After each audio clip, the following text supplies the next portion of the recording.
आपके बारे में बहुत सारी चीज़ें लिखी जाती हैं। अफवाह आप हैं अफवाह। गूगल पे जो अधिकांश बातें हैं वो गलत हैं।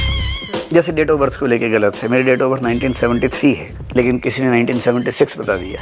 अब 6 बता दिया तो फिर लोग कहते हैं कि 1996 में हो कैसे गया, तो 20 साल के थे, एग्ज़ाम कैसे देंगे। दिल्ली विश्वविद्यालय आने का अकेला पर्पस था कि मुझे पॉलिटिक्स में जाना था। मेरे पिताजी की भी इच्छा यही थी। विकास नेता बनेगा। हाँ, मतलब नेता भी छोटा मोटा नहीं, मतलब उम्मीद तो उनकी बड़ी थी। मुख्यमंत्री बनेगा और बड़ी थी।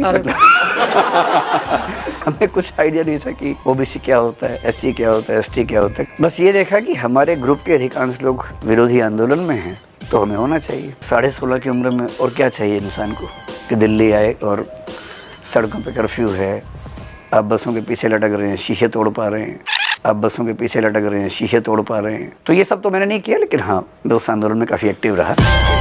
ये आस्किंग फॉर अ फ्रेंड वाला हो गया।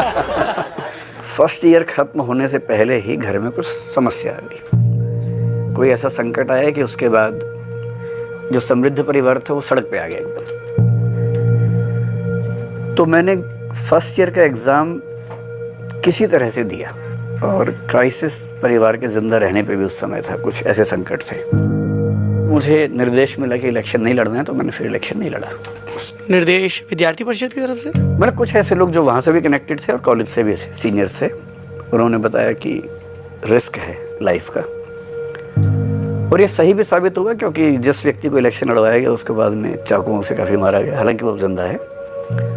और 3-4 दोस्त मेरे उस समय के, जिनमें से 3 की मृत्यु हो चुकी है, जो इलेक्शन जीते थे उस समय। मैं 10-15 साल ऐसे दौर में रहा, स्ट्रगल सी जिंदगी में, लेकिन कभी रोया नहीं। और मैंने मान लिया था कि मैं पत्थर किस्म का इंसान हूँ। मतलब मैं सबसे ठीक से बात करता हूँ, बिहेव भी ठीक से करता हूँ, हेल्प भी करता हूँ। पर मुझे लगता था कि इमोशंस की इंटेंसिटी वैसी मेरे अंदर नहीं है जैसी किसी सामान्य व्यक्ति में होनी चाहिए। शायद फिलोसफी पढ़ के ऐसा हुआ होगा। लेकिन 3-4 साल पहले जब मेरी माँ की मृत्यु हुई, तो मेरा वो जो भ्रम था टूट गया। बुरी तरह से टूट गया। मैं 7-8 दिन तक बोल ही नहीं पाया उसके बाद। ये इंटरव्यू मेरी पर्सनल लाइफ के बारे में ज़्यादा रहने वाला है। मैं थोड़ा संकोची किस्म का आदमी हूं। मैं पहली बार ज़िंदगी में पर्सनल लाइफ पे बात कर रहा हूँ इस तरह से। We are grateful sir. पहले 2-3 चैनल्स की तरफ से मुझे निवेदन आया था, पर मैं संकोच में, मैंने ये कहा कि देखो, मैं ना जो प्राइवेट है, पर्सनल है, बताना नहीं चाहता हूँ। बाकी में आपको रुचि नहीं होगी तो फिर कुछ मतलब है नहीं उसका। आपसे संबंध इतना अच्छा है कि मेरी इच्छा थी कि पहली बार कहीं बताऊँ तो यहीं बताऊँ, इसलिए थैंक यू। सौरभ और मैं पुराने परिचित हैं, लेकिन ऐसे नहीं जैसे कल शायद किसी ने बोला कि आप कॉलेज लाइफ में आप दोनों कैसे थे बताइए। तो हम कभी कॉलेज फ्रेंड्स नहीं रहे।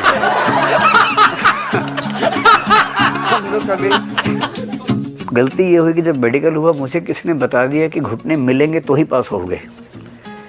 तो मैं बहुत जोर से मिलाने में लगा रहा, तो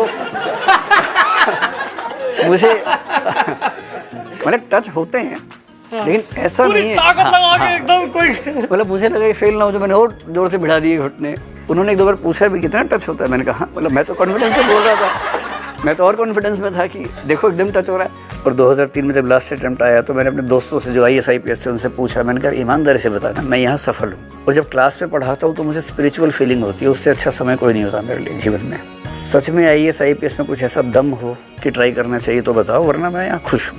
मेंस मैंने बेंगलोर से दिया उस साल, और बेंगलोर से भी इस तरह से दिया कि यहाँ किसी को पता ना चले कि मैं एग्ज़ाम दे रहा हूँ। तो मैं क्या करता था, जैसे आज एग्ज़ाम है, रात की फ़्लाइट से जाता था, एग्ज़ाम दोनों दिए, 5 बजे ख़त्म हुआ, 6:30 की फ़्लाइट से 9:30 बजे दिल्ली, क्योंकि सब वो पर्चा भी चेक कराने आएंगे। और दिल्ली की सड़कों पर घूमता था जानबूझ के कि देखिए मैं यही हूँ।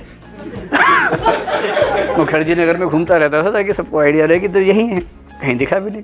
स्काई डाइविंग मैंने वहाँ पर किया अमेरिका में, बहुत शौक था मुझे करने का। तभी नई फिल्म आई थी उन दिनों जिसमें वो 3 लोग कूदे थे। जिंदगी ना मिलेगी तो। हाँ, तो वो देखी थी, तो मुझे लगा हम 3 लोग कूदे।